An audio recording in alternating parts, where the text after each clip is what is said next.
welcome back to the Rewired Woman podcast. Today is part 2 of the Neuroscience of cycle syncing. Last week in part 1, we covered our personal stories, what cycle syncing is, as well as the menstruation phase. So if you haven't listened to that yet, stop right now and go listen to that one first. This episode will make a lot more sense. If you have already listened, welcome back. We can't wait to continue the conversation and cover the follicular phase, ovulation, and luteal phase. Can't wait to hear your thoughts. Let's get into it. Now we're going to talk about the follicular phase. This is when we feel like we're getting our groove back, like things are going our way. We're just like lucky. The sun starts to shine. What is actually happening in the follicular phase? So in the follicular phase, lasts around a week to 2 weeks. Mine lasts around 10 days. So what is happening is that follicular stimulating hormone, the FSH, stimulates your ovaries to make a follicle. Your follicle is what your egg travels in. So it's like a little, we would know it best as like a vesicle. If you took any biology, it's essentially just like a cell wall or like a little membrane that goes around the egg to keep it safe for it to travel in so that it then can adhere to the side of something. Okay. But hopefully not the side of your fallopian tube because that's an ectopic pregnancy. No fun. So basically in the follicular phase, your estrogen starts to rise, progesterone is still low. And this is causing that kind of like increase in like feeling more energized. And then in like your brain, we actually see like the hippocampus volume actually increases during this time. Which is why I feel so like sharp and on point. Yeah, like you're able to learn faster and better during this time. You have better memory. Your dopamine is working more intensely in the prefrontal cortex during this period. So in general, you find yourself better at problem solving and learning. So that's why I feel like lucky and like everything is going my way. Yeah, you're like, I'm powerful. Yeah, exactly. And like, I'm not just lucky. My brain is working like better. Like you're literally performing better. And even like your reward system, which is modulated by dopamine, is performing better. So you're basically able to have more motivation to do things. So like, I think this is a really good time to like start new projects and to learn new things, which is like really cool. And this is why this idea of cycle syncing is so exciting, because you can like make your schedule work with you. I would imagine it's also a good time to like have business meetings because you're probably better at thinking, like taking in what they're saying and being sharper with your answers. You're better at collaborating. You're better at emotional regulation, right? You're better at problem solving. It's a good time to try new things. Everything is novel. This is like go on first dates. Yeah, exactly. Like, also because you're getting reattracted to like your follicular phase is again when you're getting like reacquainted with like you feel like that bitch. And it's overall like you're happiest, most confident, you're most resilient to stress. Yeah. You're also, I found like I'm the least hungry during this phase. So like if you do feel, there's a lot of trends around dieting. One of them, intermittent fasting fad. So if you think that intermittent fasting works for you, but only for like a period of time, and then you feel like you hit a brick wall, your follicular phase is a time where intermittent fasting can help you. Like there is research that says intermittent fasting helps your brain, but remember a lot of that is done on men, and that can be true for you, but mainly for us in our follicular phase, right? Because we're not depriving our brain of things that it needs in other phases of our cycle. Right now, our brain is operating at those levels where it doesn't need as much of that. Also, remember all of these phases are meant to build up for the other phase. So remember, this is like spring. So the birds are chirping, things are blooming. This is when we start to have like cooler foods again. So I have salad, sushi. I also see this phase as something where I highly prioritize probiotics and healthy fats all the time because I have depression, but I mainly focus on probiotics. So I drink kombucha. I can have caffeine again. Caffeine actually helps modulate some of the things in my brain again. So this is a good time for caffeine intake. My snacks are things like fruit salad, cheese, almonds, because protein is always really important to me.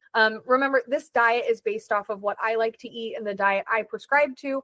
There are more broad ways to support yourself that work for you.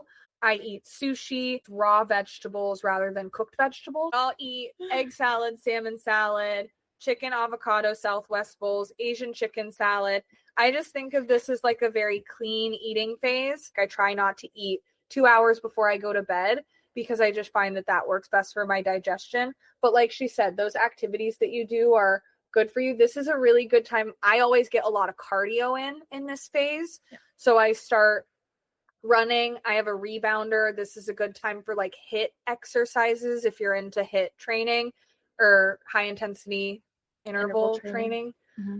It's also interesting that Maddie talked about the rise in estrogen and how that affects your hippocampus, because some of the research I saw that was on PMDD and perimenopausal women was about how estrogen actually has these protective factors in the brain. And so this is seen on a monthly scale, which is, I think, so mind-blowingly cool, how like even just as our estrogen rises and falls over a month affects that neuroprotective factor of estrogen. Seriously.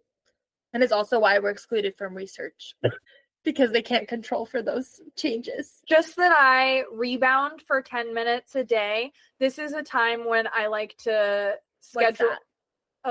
I jump on a trampoline for 10 minutes a day because I get cardio essentially. Or I'll like go on a run. I don't really run any other time. I do a different variety of cardio exercise. I'm more focused on cardio and probiotics in this phase. Probiotics, prebiotics. This is a time where I am much more open to socializing. This is my huge socializing period. This is when I'm making plans with friends. I'm going on those weekend girl trips. I'm going to concerts. I'm going to live music events.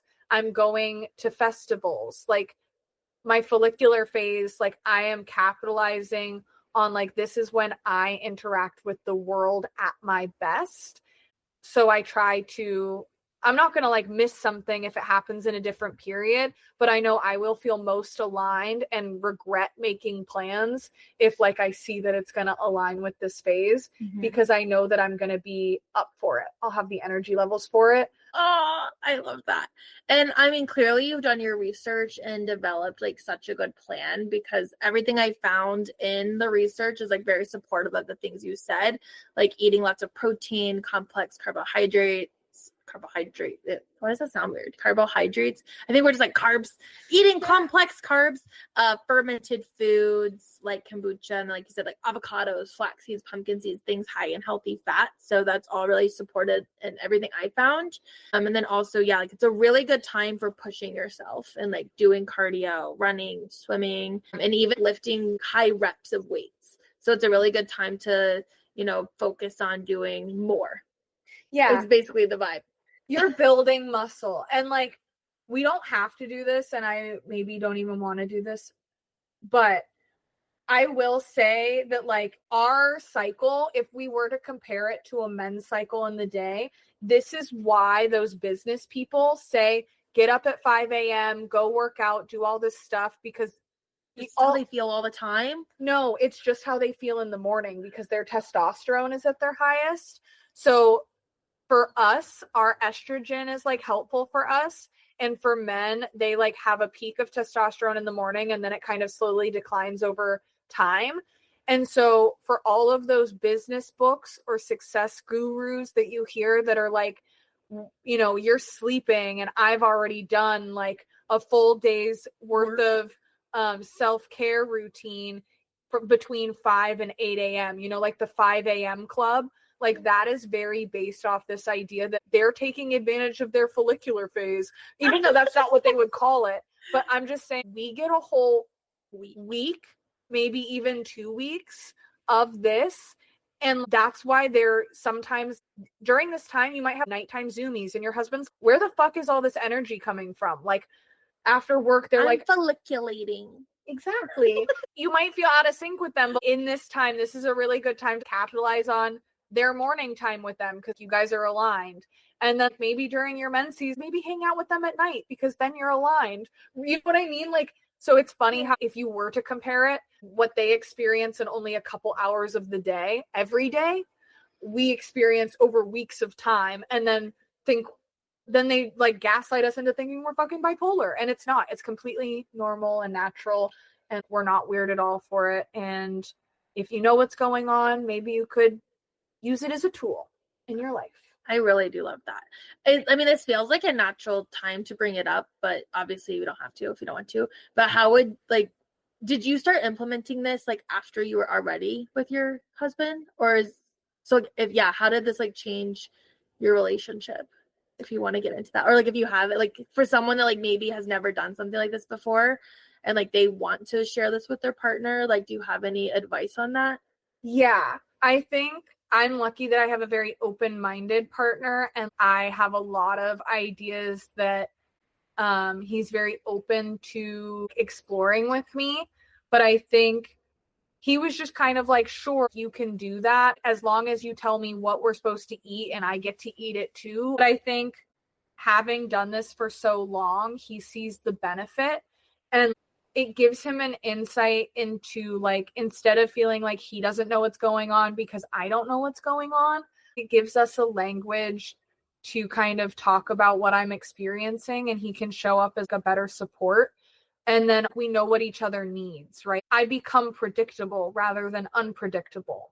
I know that sometimes it's hard for men to understand women, and sometimes it's because they don't take the time, but sometimes it's because we are closed off from understanding ourselves. So like I said before, this new relationship with me, it gave me a new language to communicate to him what was happening and the science behind it, right? For him to be like, oh, she just needs me to make a decision. And like having this printed out, which we have we have an updated version for you, but having food picked out, like if I am just like cannot decide or anything, he has something to reference. We also have an app we both use called Lively that suggests things to me and he can see where I'm at. But I think it just gave us a new language to understand each other. That's really beautiful. I love it. And I think that is going to be really helpful feedback to people that are in relationships with men. And maybe their partners, do get like frustrated with them and they're like, why are some weeks you like this and some weeks like this? Like, I think that there's such a cultural narrative that it's just like, oh, you're moody, like just on your period. And it's like really so much more complex than that. Yeah. So the next phase is ovulation. And ovulation, I guess, it's like taking everything up a notch. Yeah, it's like everything begins to kind of peak, but FSH, I think, drops because it's done stimulating the follicle. So this like kind of drops. This is also like if you're tracking via basal body temperature, because some people feel the need to like, how do I know when I'm switching from one phase to another? And I just kind of guesstimate based off of what I know each phase to be like, and having done this for so long and just like treating my body like a learning experience and like an exploration and kind of like an experiment of like what feels in alignment. And I have apps, and I've been the longer you track it, the more you see the patterns. But my ovulation phase lasts only about a week, but I guess the science is saying that ovulation can be around 2 weeks. My ovulation and follicular phase tend to be about the same amount of time. And what hormonally is going on during this time? So this is when your estrogen is peaking, your luteinizing hormone starts to surge, and progesterone is beginning. Okay. So in terms of like what that actually means, it's like creating this like the most intense feelings of like sharpness and peakness. Would you say that's like your experience? That's not my experience, but I've heard that is like supposed to be yeah. the experience. According to like a lot of the research, they're saying it's like that, like what's starting to happen in the follicular phase, it kind of comes to this peak during the ovulation phase where the gray matter or the volume in your hippocampus is the highest that it reaches, and your prefrontal cortex is firing at the peak amount. And also that your basal ganglia, which is in charge of like muscle movements, is at the peak amount. So because of all of those things, your memory, your executive functions, emotional regulation, muscle movements being at peak working, that's kind of the time you should have peak creativity, decisiveness, sexual and social magnetism, and even like that connection with your body to push yourself to peak limits. Yeah, and you're probably more coordinated, right? You almost feel like your superstar phase. And this is, you know, your internal summer, let's say, right? Like we want to go to the beach. We want to go on a boat. Like, yes, I can water ski. Like, let me try everything. Yeah, you're just out there. It's like your fun loving phase. All of that is setting up your body to make life. You're horniest in your ovulation phase. Like in follicular phase, you're starting to feel yourself, right? You're getting your groove back. But in the summertime, you're like, no, like I'm a bad bitch. Like I'm trying to shake my ass and get some ass. Yes. And that's because of your luteinizing hormone. And it's like that peak in the luteinizing hormone, which is making you so horny. Yeah. So my hormones, I don't know that they follow the correct peaks and falls. I should maybe get into that saliva testing, because I will say that like I know that your estrogen also peaks at your ovulation. And there have been a few times where like, because I knew it was coming, like I had a sharp pain and I could almost tell you what ovary like released an egg, which is wild. That is pretty cool. I actually also saw research that said as you're younger, you have like longer phases overall, and they can be like more irregular at the beginning, like during puberty. And then as you get older, let's say like 20s, mid 20s, your cycles get more regular and shorter durations from like first day to next first day. And then once you hit a certain point, like once you get older, they start to get longer and more irregular again. So there is something, I don't know if that has to do with like biological, like optimization of childbirth or what that is, but I have seen that in the research. And I did see that a lot of the research focuses on these younger age groups. So there's a lot of, 30s and older that like the research is excluding. So I don't know if that affects why they think, that area has more regular periods, or we just don't know as much about it, if that makes sense. The research is not just has small sample sizes, but is also focusing on this younger population. I don't know if it's because they're human research and they probably get paid to be a part of these studies. And when you're younger, you have less financial stability and therefore more motivation to be a part of a study like this. Where like, when you're older, you have more time constraints and maybe you're pregnant or going through that period of your life, and therefore you don't meet the requirements for a study like this. And then also you tend to be more financially stable. So like you're not really motivated to dedicate your time and like measure these things. You're like more focused on other aspects of your life, and like the money isn't really an incentive. I love an incentive. So what are you like eating and doing in this time? So in my ovulation phase, I am still focused on protein, but I am eating smaller meals and more frequent periods. Whereas like my follicular phase, I was maybe intermittent fasting, eating like fresh foods, but still kind of like probiotics, focusing on like spring, like that in between. And then ovulation, I'm like eating really cool foods and I'm drinking fresh juice. So I think this is the time where I will get out my juicer. I'm like at my peak. So I have like plenty of energy to make fresh juice and do all these extra things. But I'm eating I eat bean salad and sprouts.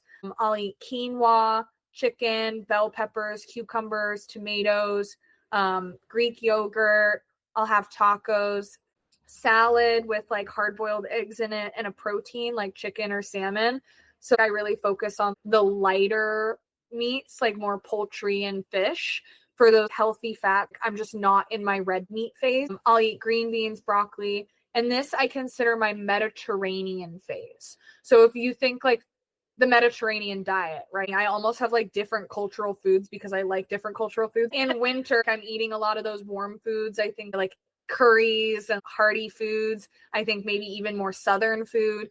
In my follicular, I'm thinking like Asian food, like really fresh Japanese cuisine or even Korean, right? Like with kimchi. And then for ovulation, I've labeled it as like Mediterranean. Like I'm eating hummus, bell peppers, olives, blueberries, pistachios. I'm mixing a lot of fresh vegetable and I'm eating mainly salads, antipastas. I love that. I just conceptualize it like that. And then I am also doing cardio. It's your whore phase. Yeah, it's my whore phase. So like I'm more likely to do my hair and wear my makeup. And I'm just embracing my very like flirtatious energy. I think this is a phase where I dance at home and I really embrace my sexuality, and I think it's really important. I think it's a good time for sex. It's a good time for feeling sexual attraction to people. And, you know, again, this is not the episode to get into this, but there is a lot of really interesting research around how being on birth control, because it's completely skipping your ovulation phase, that it actually makes you really bad at selecting a partner, like at least in heterosexual couples, because during ovulation is a time that you're really signaling through like pheromones and obviously very subconscious ways who is genetically a good match for you to create offspring. And so it's like a really, especially if you're not already with someone, I'm not saying like don't be on birth control and go do about your things, but just something to be aware of, that like who you're attracted to and who you want to get it on with could change if you are on birth control. So actually that is specific to oral contraceptives, and that's why I brought in that whole progesterone thing, because progesterone is a hormone that is high during pregnancy. So your ability to pick a partner that is genetically a good match for you, meaning genetically diverse from you, is interrupted when you're on oral contraceptives, not other types, because like we said, they have different hormone profiles, but oral contraceptives are progesterone hormone contraceptives. And so that progesterone actually mimics to your body like you're pregnant. So what that does is when you're pregnant, for safety and survival reasons, you are more attracted to and attracting people who have similar genetic makeup to you. Think family members, right? So like you want to be closer to your family to like support you and nurture you through your pregnancy. And so when you are ovulating without progesterone in your system, because remember, progesterone is still kind of low during ovulation and follicular phase when you're likely to pick a partner and feel sexy, you are attracted to people who are genetically different from you intentionally to create genetic diversity in your offspring. So it's actually not just like because it's skipping ovulation, it's because it's tricking your body into thinking you're pregnant. And when you're pregnant, you want to be around your family. And when you're looking for a mate, you want to be far away from your family. Or like That's people really who, interesting. so it's actually the progesterone that does that. That's interesting. I did a lot of research around like mate selection and like what causes sexual satisfaction and romantic satisfaction like in partners. And I remember there was this one study that stuck out to me, and it specifically was looking at this and like the impact of birth control and like even controlling all these different factors and controlling for like history of cheating and stuff. Women that were in relationships with people like with their male partners that were more genetically similar to them were significantly more likely to cheat on their partners during ovulation phase, accounting for cheating histories and everything. And it was like very crazy. Yeah. And I like that's like stuck with me all these years later because I think about that a lot. Yeah, I don't know if that's like necessary to this, but it just made me think of it. No, I think that that's really cool for people to know. So like when you're attracted to your partner might say something about genetic diversity as well. So weird, but super cool. Our bodies are so much more like in tune than we give them credit for. And if you know what's going on, you're like, wow, I'm just like a fucking fountain of information that I can't even comprehend. If you pay attention to it, there's a lot of knowledge in your body. Which is why getting in relationship with your body in this way can be really cool. And I would even say that there's probably some like anybody, whether you have a cycle or not, maybe just listening and thinking about what your body craves when, if you don't have a normal cycle, just thinking about your body as seasons and maybe allowing you to have seasons that go out of order and just like listening, like, am I craving popsicles? Like maybe I'm in a cool phase. Am I craving certain types of activities? Like maybe it's just telling you, even if your hormones don't go through the natural cycles, knowing what the hormones do to you, maybe you can create a relationship with following them. Yeah, I would say this is inspiring me to like want to pay attention more.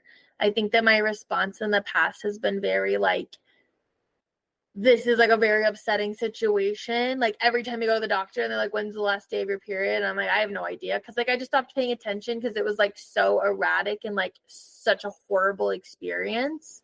And I also had like very severe times of like bleeding that were not related to menstruation that made it like completely impossible to tell when I was on my period or not, that I just like kind of was like, I'm just not going to pay attention to this because it's like too difficult and like too upsetting.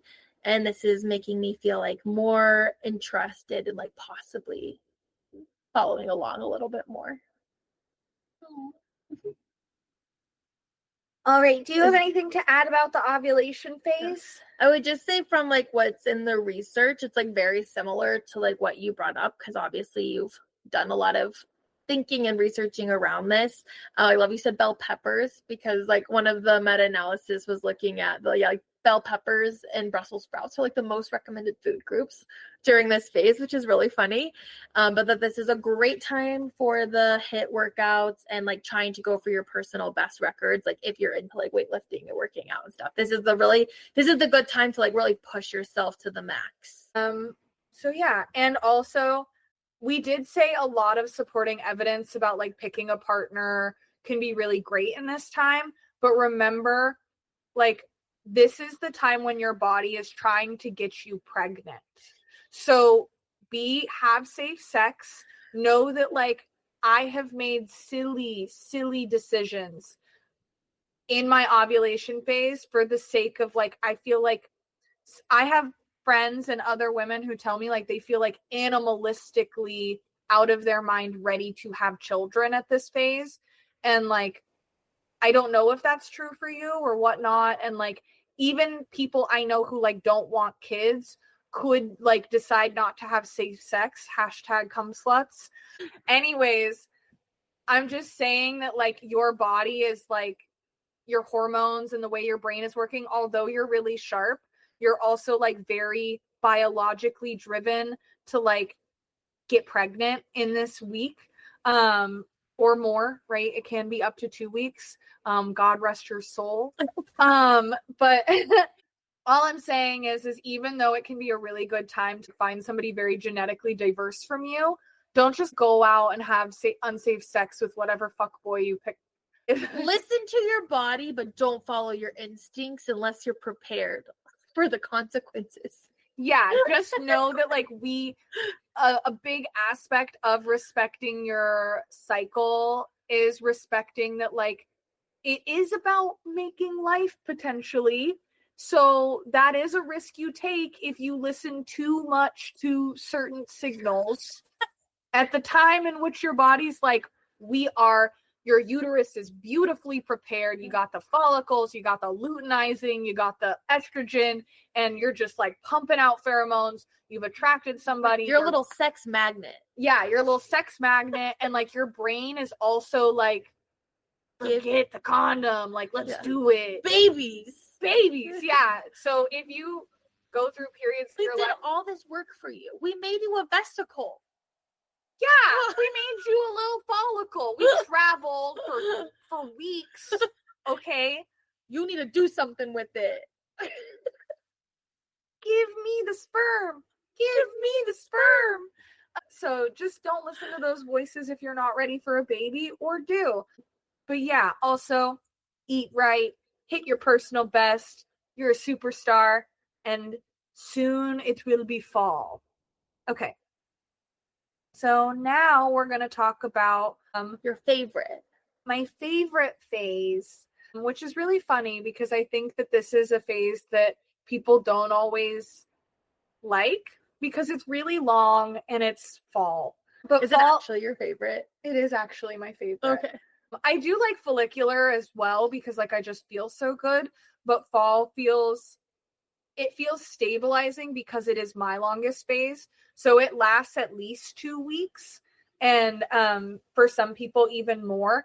Seeing the scales, do you see how like this could take like 2 months isn't out of the normal spectrum? It's just like really long phases. Yeah. Okay. So the fact that you have to have a period every month, like we're seeing when looking at some of these scales, because it says the luteal phase can last as long as 28 days. So like that's a whole, some people, that's like almost a whole month. Yeah, that's like almost a whole cycle. It's a whole February, bro. But mine lasts around 2 weeks.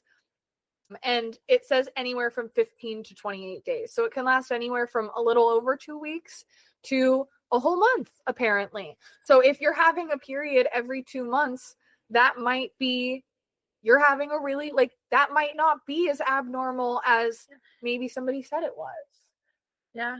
Well, also, it's like this is the time when your progesterone is high.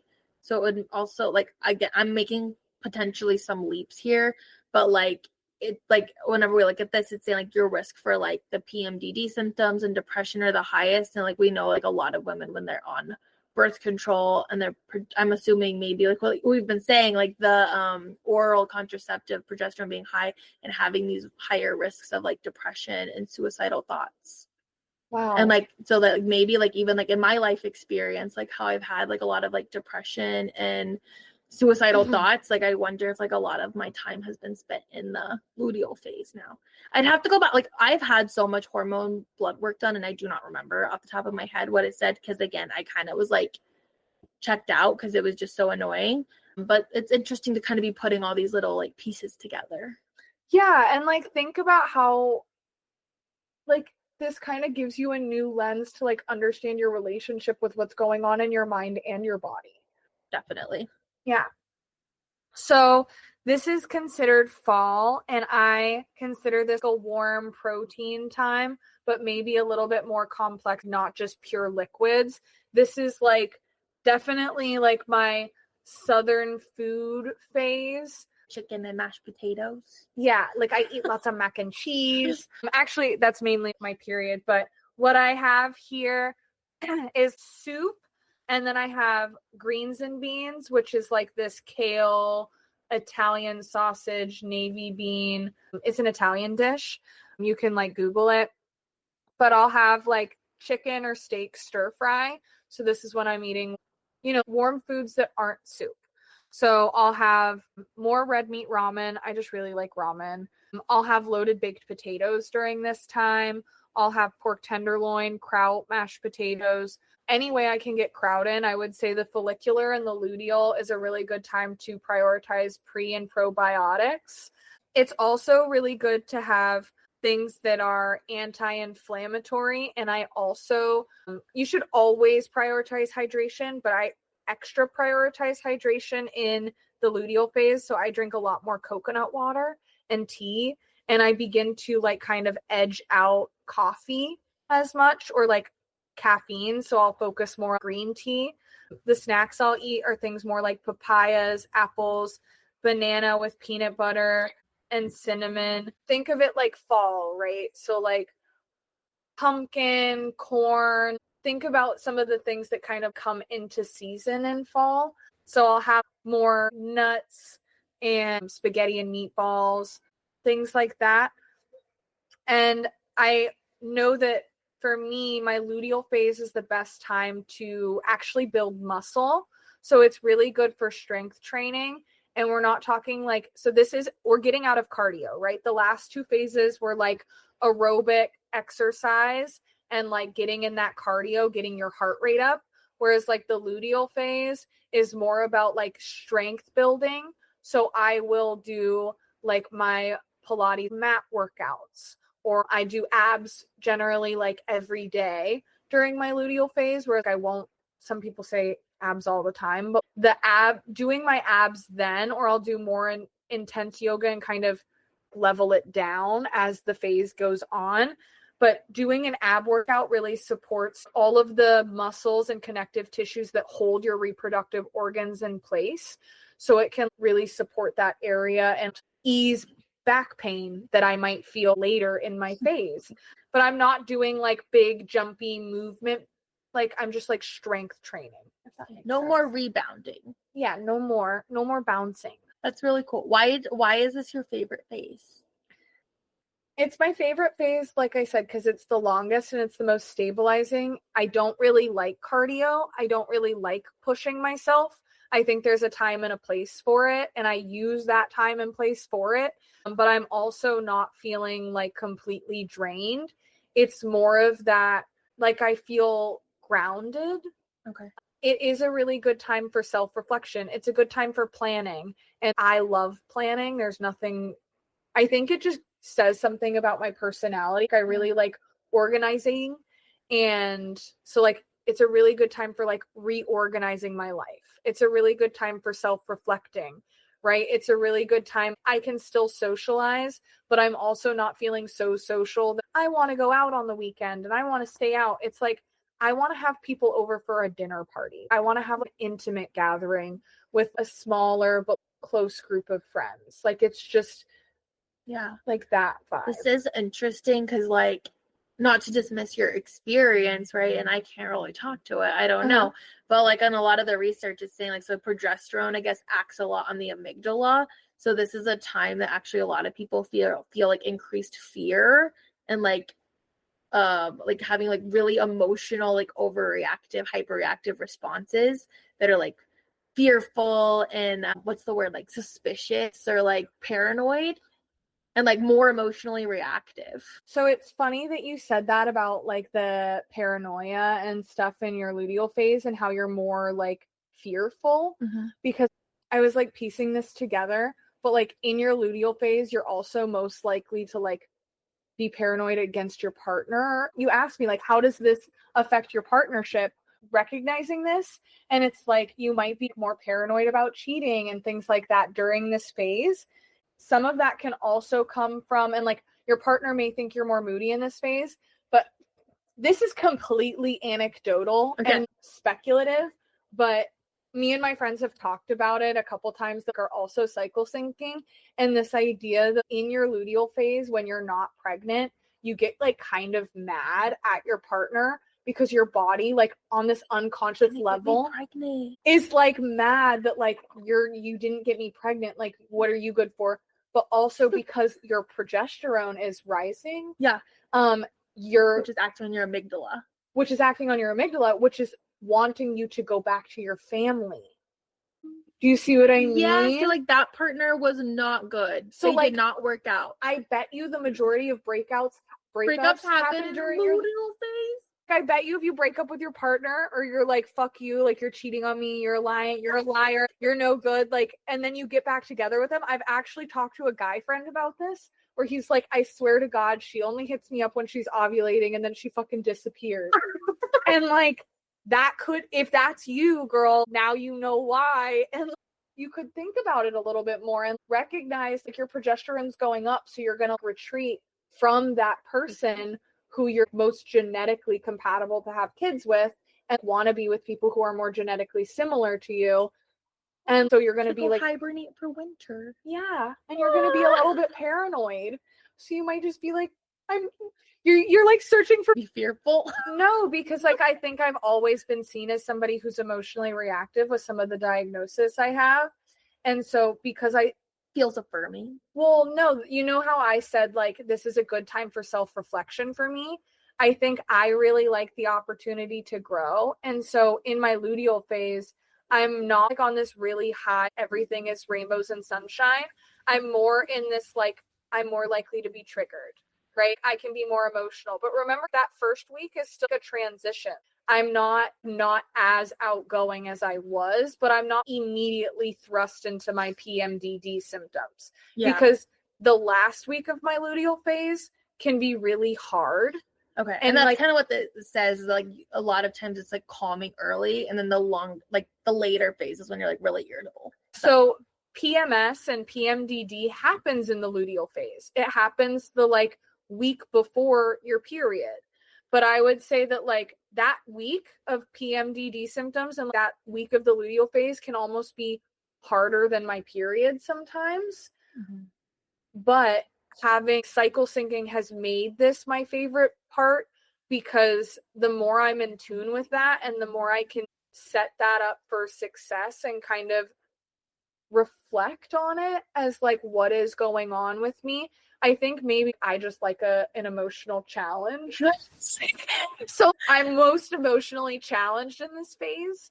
And so because of that, I see it as a period that stimulates my own growth a lot, because I'm like hanging out with my demons in my luteal phase. Yeah, I also just had a thought as you were talking. You might feel really called out, or you might be like, bro, that's not it at all. Shut up. So apparently like the ventral striatum, which is like also really modulated by dopamine, is like a big part of our reward and motivation system, is apparently like real going crazy at this time. So you have like more increased risk of like participating in addictive behaviors. And like, I'm like, what if maybe part of you is kind of like addicted to those like seeing yourself, like reflection and like your relationship with yourself, like as a self-help project has like kind of become like an addictive thing for you. So you feel really, you're like really rewarded by that. You're like, hell yeah, I'm acknowledging myself and I'm doing self-care. And it's like really pleasurable, even though it's also really moody. I appreciate that. I think that's really interesting, because it is when your mood is the lowest, and it's like when you're the most likely to use a maladaptive coping skill. You've made it like a adaptive coping skill. Well, maybe I'm wearing this shit as a badge of honor, which is totally a trauma response that I have. So I'm like, oh my God, I'm really good at coping with anxiety right now. You're like, I get a gold star.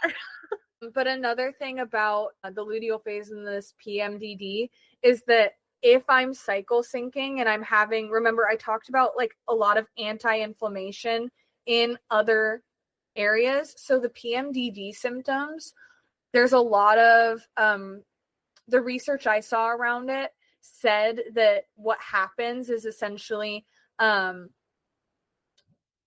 progesterone is broken down into, so like the more you support yourself in that progesterone peak, the more progesterone you're setting yourself up for, and the more your body is processing it and able to break it down. And the breakdown of progesterone essentially modulates the serotonergic system, right? So I have this depression which deals with serotonin and is linked with dopamine. And so the PMDD symptom of depression and like not feeling a positive outlook on life, and some of those like suicidal symptoms and ideations, and just like that depressive state of like nothing feels right anymore, nothing looks right, dealing with like cycle syncing has decreased all of that for me, which we've covered a lot. I was kind of joking, but it was just funny. No, I loved it. So the other thing is PMDD, these symptoms and that serotonergic system that I'm talking about is modulated by inflammation and cortisol, which is this steroid hormone. It's a stress hormone. So in the luteal phase, your body is most sensitive to cortisol. And so in the luteal phase, I am doing so many stress management tactics. But remember, if you're drinking or you're partaking in anything that rises your cortisol, in the luteal phase, it is really important to get the right hours of sleep. Drinking, which is more than you think. Oh, it's 8 to 10 hours for women. And on my period, I would like in your period, I would say don't get any less than 10 hours. I mean, treat your body how your body needs, right? Like everybody's needs are different, but you'd be surprised that women actually need 8 to 10 hours and teenagers actually need like 10 to 15 hours of sleep. take your naps, girlfriend. It's good for your memory, your heart health, and your hormones. Yeah. So in the luteal phase, when you're having all these warm foods, think anti-inflammation as well, especially early on, because that will decrease your PMDD symptoms. If you feel highly dysphoric and dissociative and depressed and all those things the week before your period, and you just feel so depressed and a really bad slum and it's worse than your period, I would look into those aromatherapies, but also anti-inflammation, anything you can do to stress manage. Because if you're working out really hard in your luteal phase as well, you're spiking your cortisol, which is why in luteal you're not supposed to do cardio, because that increases your body's cortisol release and it's more sensitive to it. And if you're gonna do cardio, make sure it's like a very like medium amount. Like you're not peak running, you're maybe doing like a brisk walk. I mean, I guess the only thing we didn't really hit on is like the hypothalamic pituitary ovarian axis, but like we kind of did talk about it in broad strokes of like this is basically how your brain knows when to release what hormones.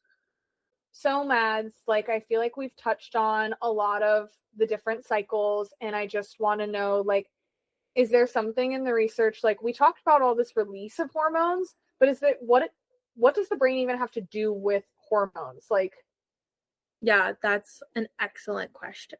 We totally skipped over that.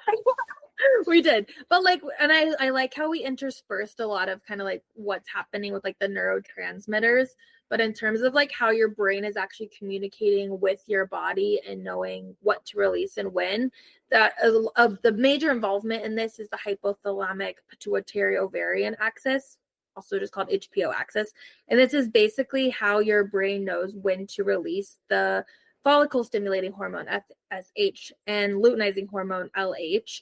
And these change a lot during menopause and also whenever people have disorders like around the ovarian disorders like PCOS, polycystic ovarian syndrome, or yeah, I guess like menopause and PCOS, which like can contribute a lot to infertility because you don't have that FSH happening.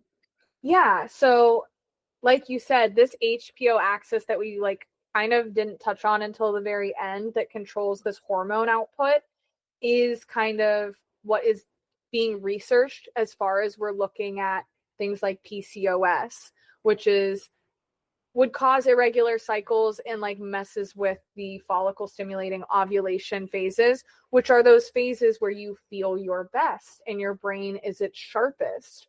So that could explain some of the like mental health symptoms that we see in people with PCOS and like the lack of hope around it and just like dark cloud era. So I don't know. I just feel like that could be because we didn't bring in a lot of that research this time.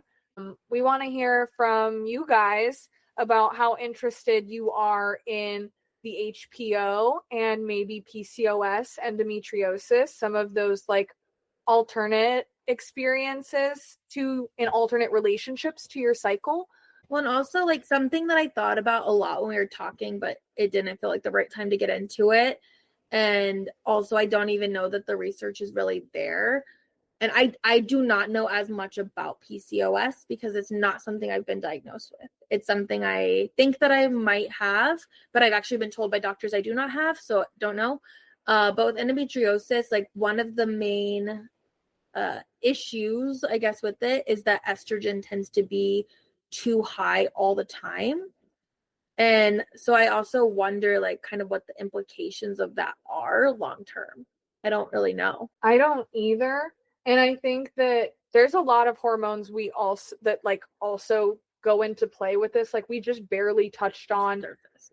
Yeah, cortisol. And like when looking at this research, it was actually very overwhelming. And like a mixed thing because it is so complex that I was like, holy shit, I don't know how to digest this. A lot of labs like won't touch this research with a 10-foot pole.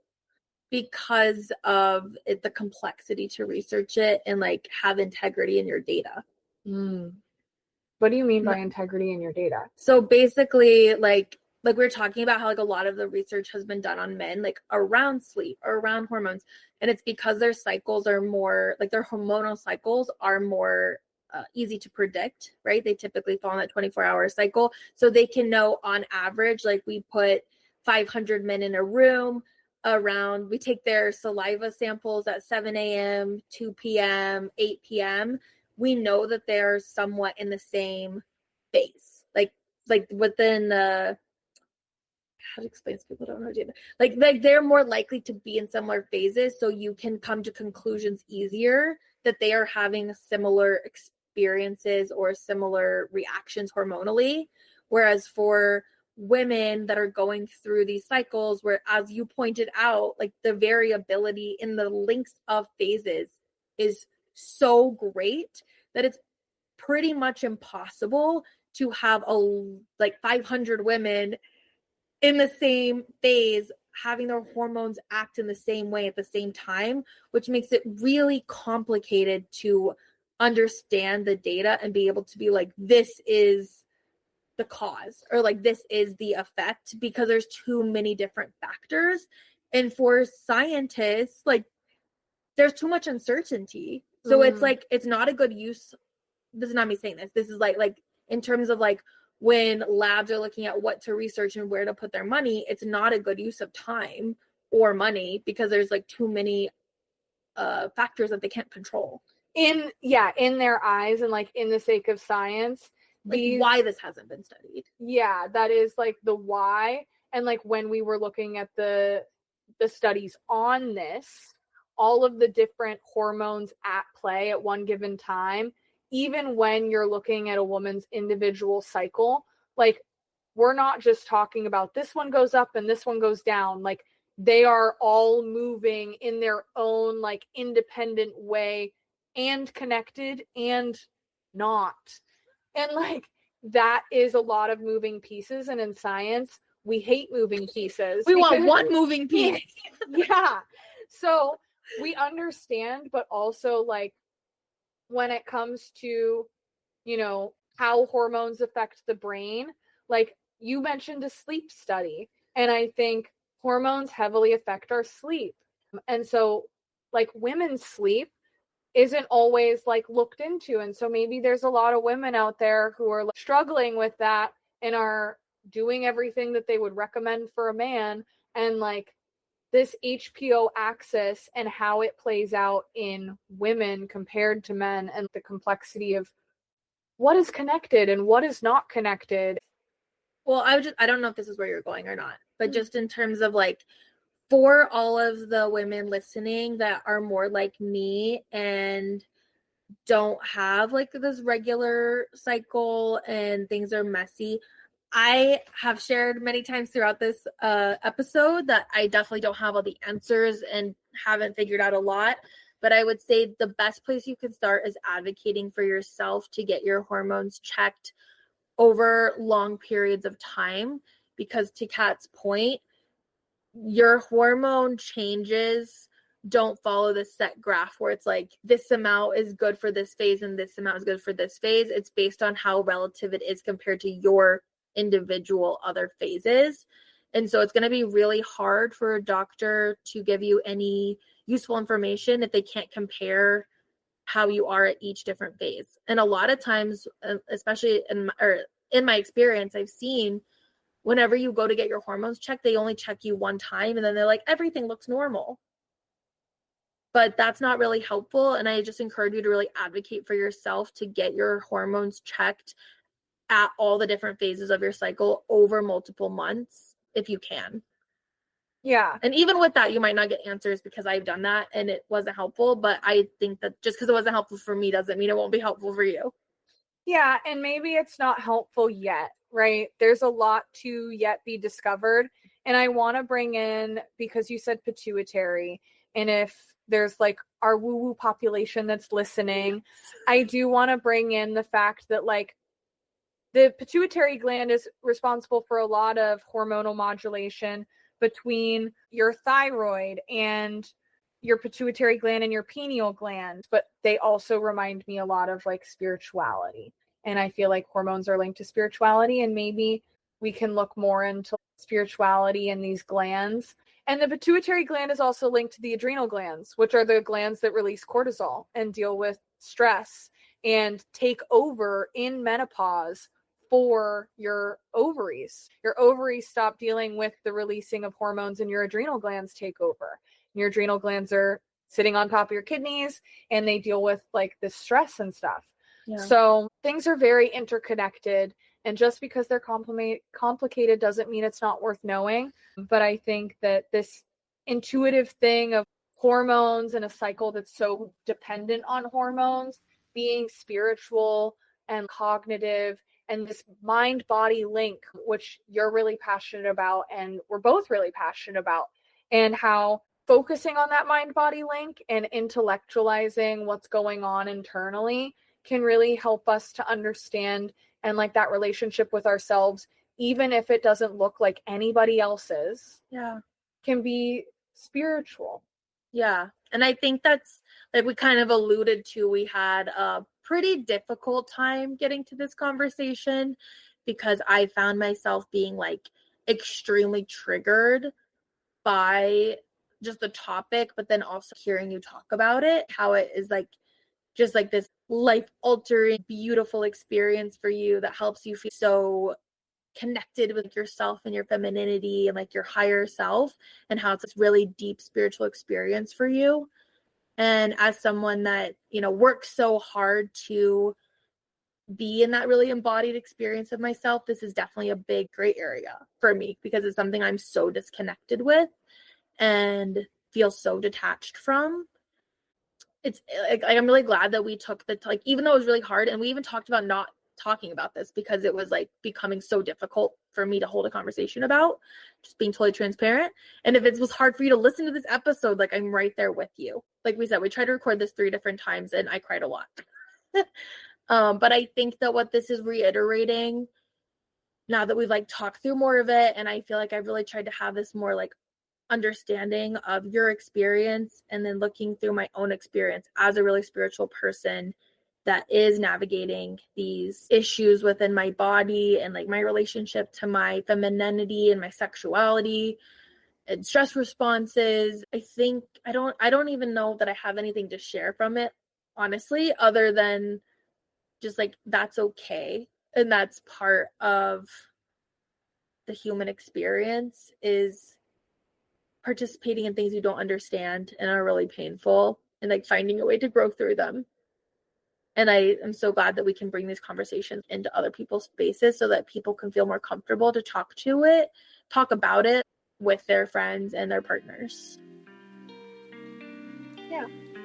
Well, I feel like I learned a lot about you and a lot about other perspectives, and it created this good foundation for more learning. So I really hope that we just continue to learn about ourselves and learn about each other and learn together. And we hope you're here with us. If you enjoyed listening, leave us a review right meow. It's a rough time out here as up-and-coming podcasters, and reviews help us get the word out to new listeners and help us grow with and for our audience. If you have any topic suggestions for future episodes, please reach out via direct message or on our Instagram page at RewiredWomanPod. And follow us so you don't miss out. We appreciate you so much for supporting us. And come back next Wednesday where we discuss things. I love you. I love you. Bye.